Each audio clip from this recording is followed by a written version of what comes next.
And welcome to the CCI Grand River podcast. My name is Michelle Dyer. Thank you so much for listening.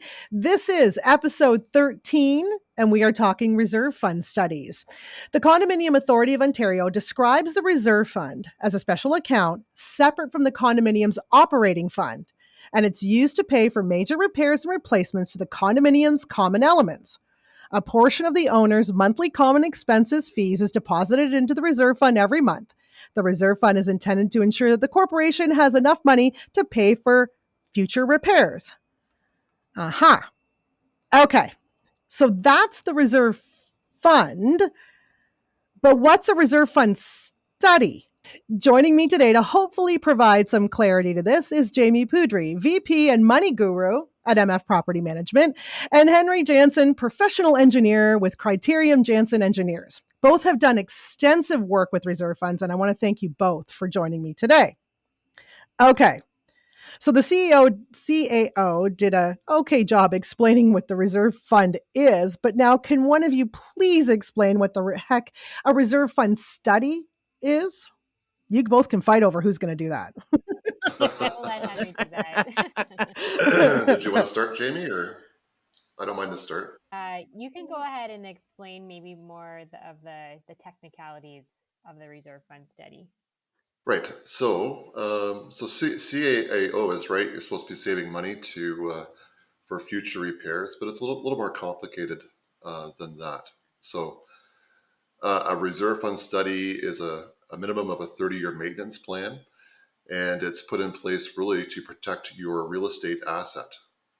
So as a condominium unit owner, you're part of a bigger corporation, which has responsibility to invest and maintain the common infrastructure, electrical systems, roadways, walkways, possibly exterior finishes.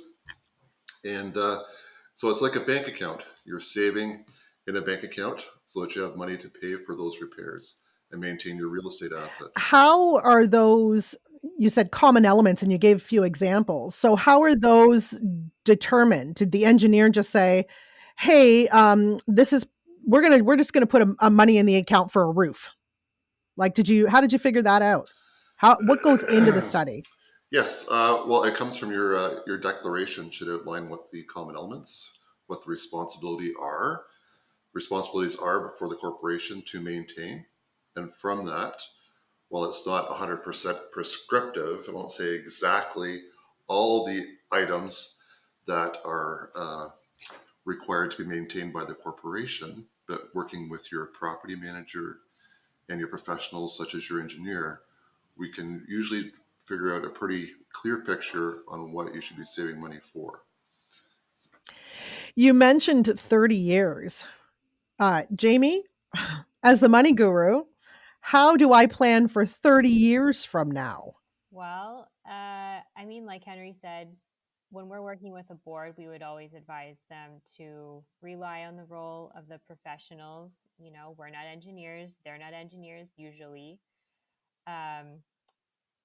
So what Henry and his team would do is, look very closely at all these components. They look at the cost of building materials, they look at inflation, et cetera, et cetera, et cetera. And they project up to 30 years. And I think some firms even project even farther out than that, which is very hard for a board to comprehend, looking 50 years into the future when they're probably not even going to be living there anymore. But yeah, it is basically a savings account, and the reserve fund study is really the roadmap on how to get to where you need to be when these major repairs and replacements come up. So 30 years, you mean to tell me that I only get one reserve fund study in 30 years? No, it doesn't work that way. So let's talk a little bit about that. So it's been my experience as a property manager that I would have this thing come up in my calendar that alert my calendar and said, okay, so-and-so's condo's reserve fund study is due. And we'd reach out to the engineer. We'd reach out to Henry and say, okay, Henry, it's due. So what's due? What are we doing in 3 years from now? What am I doing? And it's every 3 years that the reserve fund study is to be updated. Depending. All right. So, Henry, let's start with you. Sure. Yeah, so a reserve fund study or reserve fund plan should be considered a living, breathing document. And as I mentioned earlier, it's a minimum 30-year plan. So they could be 45 years, 50 years. We've seen them 60 years. And even for some municipal infrastructure, we've done for 100 years. So, um, but that being Wow. said, it needs to be continuously updated because, as per the Condo Act, it needs to be updated every 3 years. So it can have an update with site inspection. So that means your professional would come on site to visually assess and look at your common elements to see how they're performing and do an update based on that inspection. And then the requirement is to update it in another 3 years. And you don't need to do a site inspection for that second update. It could just be a financial update. But the financial update should have a lot of communication with the property management and with the board of directors, look at maintenance history, and try to provide a new update based on the information provided. So it's a little bit less intense. So But that would I mean guess that's very confusing, isn't it? you know what? I think the best reserve fund studies are confusing for most um, board members, owners, even owners. I in the past have requested, and Jamie can attest to this, when they want to see the whole entire reserve fund, because they do readily get it every, or they have the right to see it. They get the reserve fund information every 3 years. But I think if we specify something, so let's talk just specifically. Let's say my building has the roof, and the roof is considered a common element and considered a capital expense, which has to go into the reserve fund. So, or has to go into the reserve fund study. So now we have to save money up for the roof, right? So what you're telling me, Henry, is that right now I've got a reserve fund study in my hand that shows the roof and how much money I need to save up for it to be replaced in 10, 20, 30, 50, 45 years. So Jamie, I've got the roof in my hand. I know that in 3 years from now it says that my roof replacements are going to cost me $10,000. How does that affect condo fees?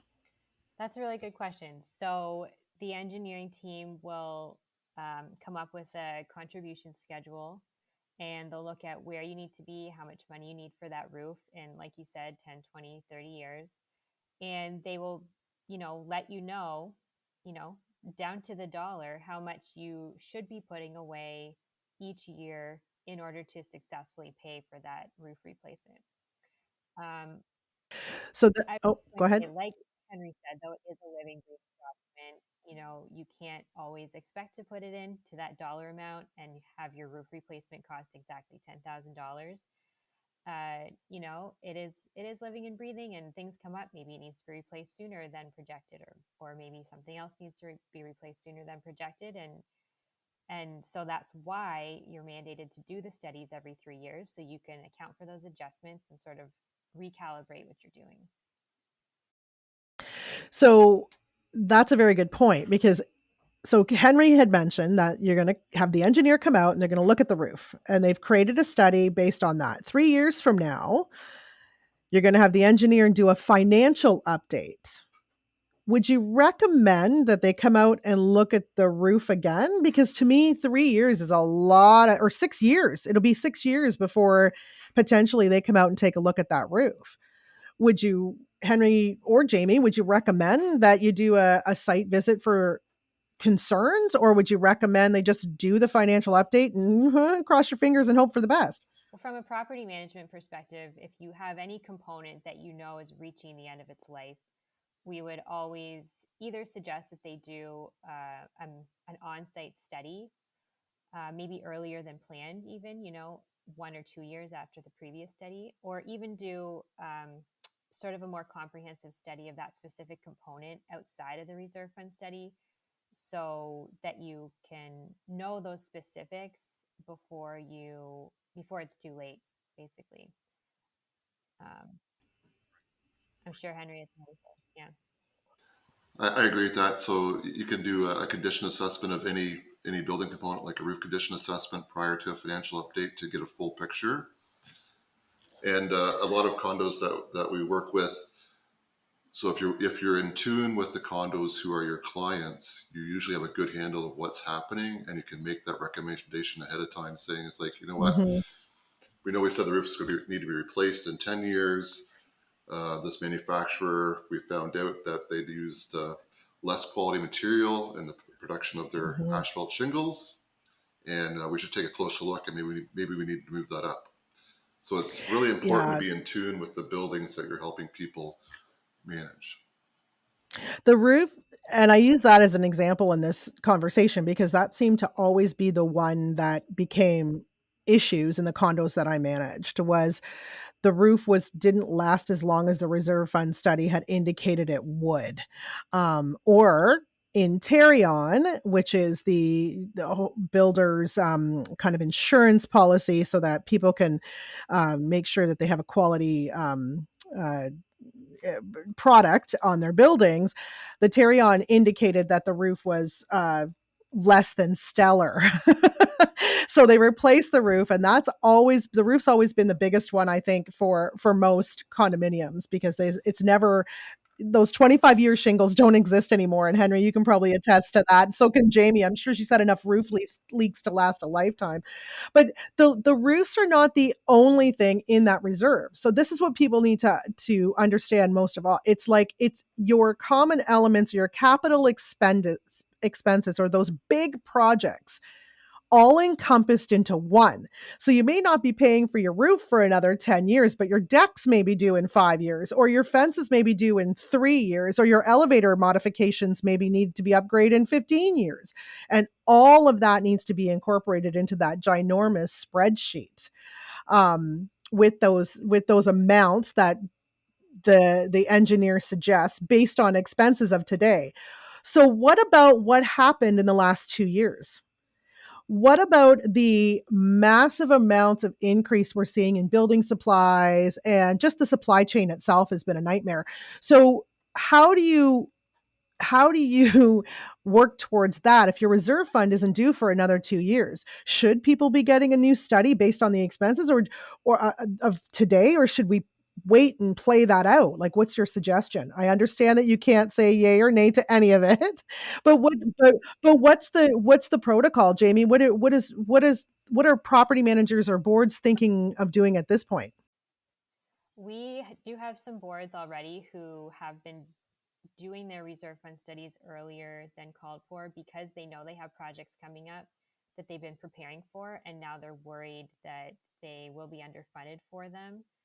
Um, and that's understandable because even the small items that we've been experiencing the last couple of years, replacing a little section of fence or typical plumbing work, all of that has gone up. So it's easy to see how these projects are going to really increase in cost, um, and the cost of supplies, the cost of labor, all that sort of thing. So we do have some condos who are either doing condition assessments or reserve fund studies early, and they're warning the owners now that there may be special assessments or loans coming down the line.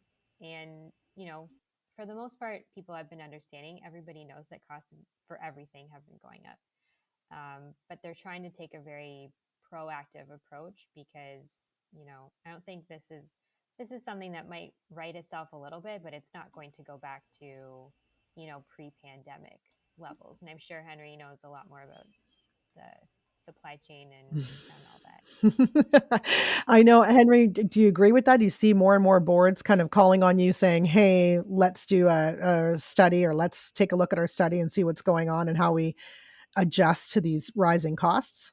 Yeah, yeah, I totally agree. So we're approaching boards earlier, and we have requests to do earlier updates. It's important to recognize that the first 10 years of a 10-year time horizon in the study should be the most accurate, and we know what's happened in the last couple of years has thrown that off. So when there's critical projects approaching, um, yeah, it's worth getting the update because at least you know where you stand and what your options are. That's it. And Jamie, you mentioned underfunding and then special assessments and borrowing money. So let's talk a little bit about that. So if a reserve fund is underfunded and you have your building's roof that needs to be replaced, what happens to the owners? What happens? Where does that money come from? I mean, I guess the first and worst case scenario is that the board just continues to push off the repair. And of course, that won't end Ooh, well for anyone. It will just cause more leaks and more damage in the meantime, and it will, be a tougher slog. But if a repair comes up of a major component of your condo, and the condo either doesn't have enough money in the reserve account, or they're just a little bit too close, because you do have other repairs going on, you can't bring it right down to zero. There's a few options. One of them is to raise the condo fees substantially. The problem with that is that it's sort of a long-term solution. So if your condo fees are 300 and you put them up to 500 to cover this repair, you know ouch. it's tough the year after to put them back down to 300. Condo fees typically go up, at least inflationary increases. So that's not a favorite method for most boards. um, Another option is to special assess the owners, and this is all sort of mandated through the act. It's when the board can issue a special assessment that forces all of the owners to pay proportionally according to their declaration, um, sort of a lump sum amount to cover a more specific expense. And that, if that occurs, there is no getting around that. There is no, I'm not paying this because I'm not going to live here next year under this roof. Like, you don't have a choice. Exactly. If it's due October 1st and you're moving out October 15th, doesn't matter. You're mandated to pay it. All of the same sort of lien applications of the Condo Act apply to special assessments, the same as they do with condo fees. Mm-hmm. And it can seem very unfair if you're an owner, but if you sort of understand the whole process, it is sort of a necessary evil, because the alternative is that you don't get your roof replaced and you end up with leaks. So And then your insurance company won't insure you, and it goes on and on and on and on. What about borrowing money? How does that work? that's what I would say the other option would be. So there are a lot of condominium specific lenders out there that work with condos, just so they can fund sort of large projects like these. And it often does also involve a special assessment. It doesn't always, but it can, and it's usually a little less. But it is the condo borrowing money, and that will show up as a loan on their financial statement.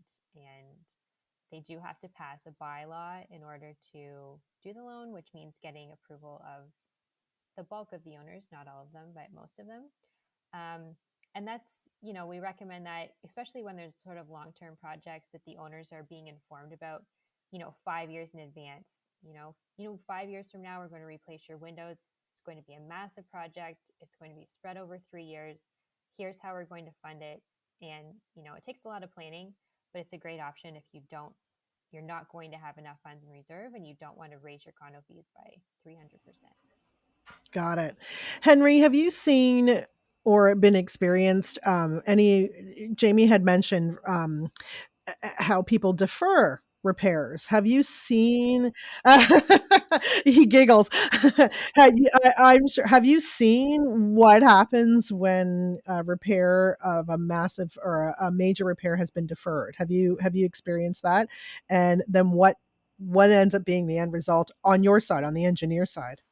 Yeah, so we've seen lots of deferred repairs. People are just honestly fooling themselves because those repairs don't go away. You make things worse, and it costs way more to fix. So we have a condo corp that, without being specific with names, kept maintenance fees Of course. low for like almost 30 years, Mm. deferring projects. But Oh then no. they would see they needed to do something, so they would borrow 100,000 or special assess 100,000, 125,000, get a bit of work Oh done, no. but all the value of that work would disappear because it wasn't really a complete solution. So now they're in process of borrowing Oh $1.8 no. million dollars. Oh no. So to pay that back, not only does your fees increase, Jamie, from a condominium point of view, but then how does that work? You have to pay it back, so you might as well have done it just increased your fees over the years to help you save up for that rather than pulling the Band-Aid off. Like, how does that you end up spending more money in the end doing it that way, I would think. Do you both agree, disagree? Well, depending on the interest rates, and the board knows their community and sort of their social makeup, I guess. So, there are boards who really feel like a special assessing a large amount just isn't appropriate for their community. So a loan is a good alternative, even if it does mean spending a little bit more in the end. But yeah, if you can find yourself a good advisor who can really work closely with you. I'm not sure if the interest rates for those loans are being drastically affected yet or not. But wouldn't it be more prudent to just take a look at that study and the information provided by the engineer and go, okay, yep, we're going to need to increase costs or increase the condo fees by $20 this year because 15 of it needs to go into the reserve. Like, wouldn't it just be more prudent to do that as time goes on? Either one? Yeah, well, condo living is not maintenance free living. It comes with or it is maintenance free, but it comes with a cost, and people need to realize it. And you need to spend money on your professionals to get good advice.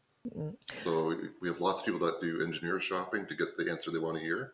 But again, you're Mm-hmm. fooling yourself. Well, and you make a good point. It's maintenance free from a physical point of view. I don't have to cut my lawn. I don't have to, whatever, replace my roof or replace my gardens or do any of that. But you still pay for those services. You are still responsible for that maintenance. Um, Jamie, what would you say to somebody who requested? Now, I understand. Can they just request the reserve fund in its totality? Because I know that not all the spreadsheet doesn't always get sent out to all the owners, so they can request it in its totality. Do they have to go through the CAO for that? They have to use a CAO mandated request form. So Right. it's available on the CAO website. You can usually get it from your management provider also, and they just fill it out. They check off that they want the full reserve fund study, and then the condo will provide that to them. And they have the right to see that. Yes, they do. What if they disagree with it? If an owner disagrees with it, Yeah. unless that owner is a board member, unfortunately, they don't have too much say. So if they do disagree with it, I would say, well, we'd be happy to have you run for the board at the next election. That's it, exactly. um, Henry, what are some of the challenges you experience when, because I know you present, do you present to the property manager and they present to the board, or do you speak to boards as well when you present your reserve fund study based on your information that you've gathered? Well, typically we work with property management and speak directly with the board of directors. So What are some of the challenges you've experienced? uh, being arm wrestled to keep maintenance fees low, being questioned on specific years replacements are suggested, uh, being asked to defer repairs. And sometimes we could adjust things 1 or 2 years, but like when you've made that adjustment over 10 years, the 1 or 2 years, you do run out of time. Mm. Yes, exactly. So, I mean, this is going to sound kind of aggressive, but do you push back? Do you say, no, no, no, no, no? Like, or do you document, maybe the property manager during the meeting will document your concerns with boards pushing back? Like, how does it, I'm just trying to figure out accountability. So if I'm on the board of directors and I say, okay, no, no, no, defer, defer, defer, defer, and the engineer defers, defers, and the property manager defers, defers, and all of a sudden my roof caves in, who's liable? Well, I would. it's going to be, if you're talking about like the Miami condo collapse, like who's, so Yeah, if sort an of. engineer Yeah. touches something, they're Huge. liable in the eyes of the licensing body. So Really, even if a board tells you, like if you present this reserve fund and you say, okay, your piping is due for this and your roof is due for that and your garage is due for that, and the board goes, okay, thank you very much, Mr. Engineer, and walks away and does nothing, you're liable. um, yeah, so that's a little bit trickier with. We try as a manager, we would really try to protect the engineer because we want to work with them. But sometimes the challenge is that a board may feel like I'm not even going to live there then. I've Why heard should I that. have to pay out of my pocket for these repairs to be done down the road? So if we present a study and they're pushing things out, arguing with the engineer, we would do our best to minute that. And if they go even farther and agree to the study, but then when come budget time, they deviate from what it says, we minute that as well. And we expressly would say in the minutes that we do not recommend whatever that they're doing. And that's to protect the engineer, also to protect ourselves, because as professional property managers, we should be the ones giving them advice. And if they're not willing to take it, then we don't want to be held liable for those decisions. Right. So it's been very rare in my experience that the condo board hasn't followed our funding advice, but there has been the rare occasion. And well, it used to be noted on the Form 15, and I assume we would just note that on the notice of future Yeah. funding that they've chosen not to follow the study, right? Yeah. And So, then in 3 years from now, when you do it again, then you would note that as well, in the last 3 years, their decks or fences or their roof was due and they chose to, you would note that the roof needs to be done sooner than later. Like, would you specify that in an update? we would definitely specify that in an update. Mm. And yeah, generally we've been able to work with studies to make a reasonable attempt at satisfying the community, but highlighting what needs to be done on the most urgent basis. So Gotcha. backing it up with facts, trying to stay And factual. and that's it. So the positive side of this, and I tend to, I don't want to go all negative, but the positive side of this is that in 3 years from now, if the board so chooses you to come in and take a look, say my decks are due, but I'm walking around and I'm thinking, I don't think so. I think they're in pretty good shape. They can call you in, pay that money to have you reassess, and you may come in and go, you know what? Yeah, they're in great shape. Let's push that out. They don't need to be done in 3. They can be pushed out to 6 years. You're in good shape here. Does that happen? Yeah, that, And yeah, yeah, most definitely. Most definitely. It's hard to be like 100% accurate all the time, but it really comes down to health and life safety. So health and life safety is first. Keeping the water out is, I would say, is second. But things that are inconvenient could be maybe deferred a little bit, pushed out right? a little bit. I've seen in some reserve fund studies, lawn care, lawn maintenance, gardens. Like, is that a commonality, or is that something that doesn't, because I've seen, so the reserve fund studies consist of, I've seen roofs, decks, fences, sidewalks, driveways, asphalt, bricking, that sort of thing, balconies, elevators, that sort of thing. But I had a number over the years, and Jamie, maybe you can attest that had garden replacement, landscape replacement. Now, to me, that's the one that could be pushed out if you need to push something out. True. We make allocations for landscape renewal or replacement. Mm, Usually that's in conjunction with like garage membrane replacement when you have to remove all well, the true. landscaping. Yeah, But yeah, that's true. and That's it true. depends on the extent. Mm, That's all part of the plan, right? Because so many things go together. Window replacements go with sealant replacements, right. and so Right. landscaping can Because be part of a bigger those are listed separately. You can have window replacement, sealant replacement, and listed separately, but they are in conjunction, so they should be working together on that reserve fund. right? Gotcha. What are just the takeaways, I guess, from or what do you suggest a takeaway? So if somebody's listening right now and they're just getting onto a board of directors or they're just purchasing a condo, when it comes to reserve funds, what do you recommend they do and or how they get involved? Like what would you recommend? I would say listen to the engineer. I I mean, I think it's a good idea to have a two-way communication because, like you said, there can be situations where they sort of walk around and say, "Oh, the decks are in great shape. Let's push those out a bit," and the engineer could come on site and agree. And I think that that's great. You know, you don't have to just accept the first draft of the study.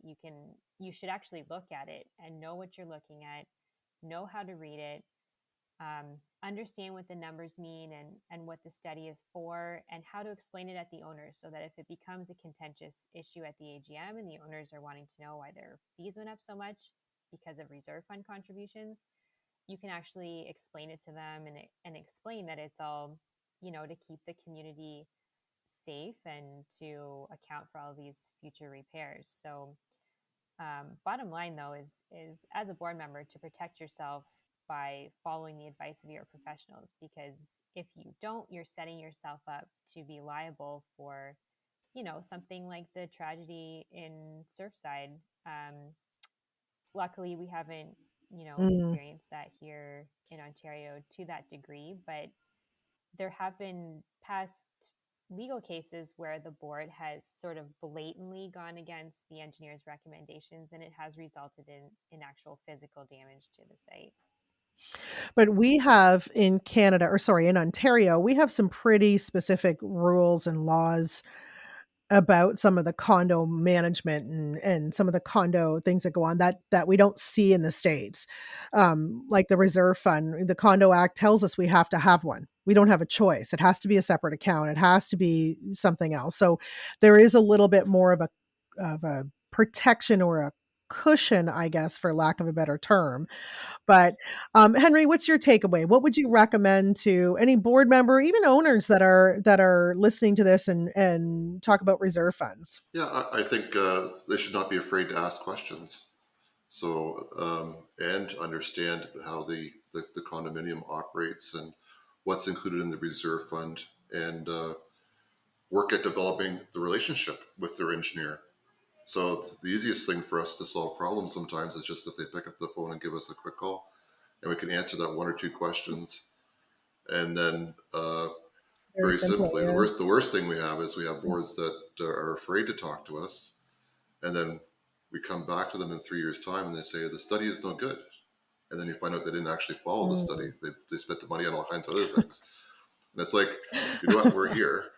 If you were planning to spend money on something that wasn't in the study, then you could have asked us and we could have told you the ramifications instead of saying the study is no good. So If you've done the study and I have a question on the study and I'm a board member or I'm a property manager and I pick up the phone and I call you, is there a charge for that? No, seriously, is there do they have to my I guess my recommendation would be budget for engineering services. And if there's a call every time I pick up the phone, much like a lawyer, then my budget's gonna be a little bit right, more it's gonna be right. So increased. we do appreciate the communication through property management. Sometimes we deal directly with board of directors, and we're not charging for Right, every 15 minutes. We get questions all the time, right? So it's about right. developing the relationship, and but yeah, don't try to cheap out on your professionals because you get what you pay for. So Well, that's it. And the sidebar note to that too is that if you conduct a reserve fund study and you work with the property management and board to take care of that study, when the capital projects come up, then your role could be to oversee those capital projects and you know the condominium and you know the property enough to know how to work with the board and work with other contractors and work with the property manager to ensure that the job is done A properly, and B to the satisfaction of the owners around you who will hear the noise at 7:30 in the morning when the roof is being done. exactly, exactly. So there's obviously there's more work that for us that could come out of a reserve fund study. Um, Would you use the same engineer who conducted the reserve fund study to oversee the capital projects? Typically, unless it was a project sort of outside their wheelhouse or something that they don't have any engineers that specialize in that specific item, even something like an elevator, if they don't have any engineers who sort of specialize in that type of thing. And once they Right. start using an engineer, unless there's a real relationship breakdown, we typically would continue to use them for every reserve fund study, every 3 years, and also reach out to them for capital projects if we can. Yeah, I would think that that would be the best way to go because they know the property so well. They've inspected it once, twice, maybe 3 times over the course of the time frame that the reserve fund has been conducted, and they know how good that roof really is and how good that elevator really is because they've been there, they've seen it, they've touched it, they looked at it, they followed whatever protocols they need to follow. Well, thank you, Jamie Poodry from MF Property Management and Henry Jansen from Criterium-Jansen Engineers. I hope today's episode provided our listeners with a little more clarity as to what the reserve fund is and what the reserve fund study is. If you are a condo owner, board member, or contractor servicing or wanting to service condominiums, go to the CCI Grand River website. Link is found in the show notes. We can help with questions you may have, as you just heard. If you've enjoyed this episode, support the podcast by sharing it with others on your socials or leave a rating and review. If you thought the podcast could be a little better, okay, and you have suggestions on the topics, please reach out by email. Suggestions and ideas are always welcome. My name is Michelle Dyer. Until next time, thanks for listening. Thank you.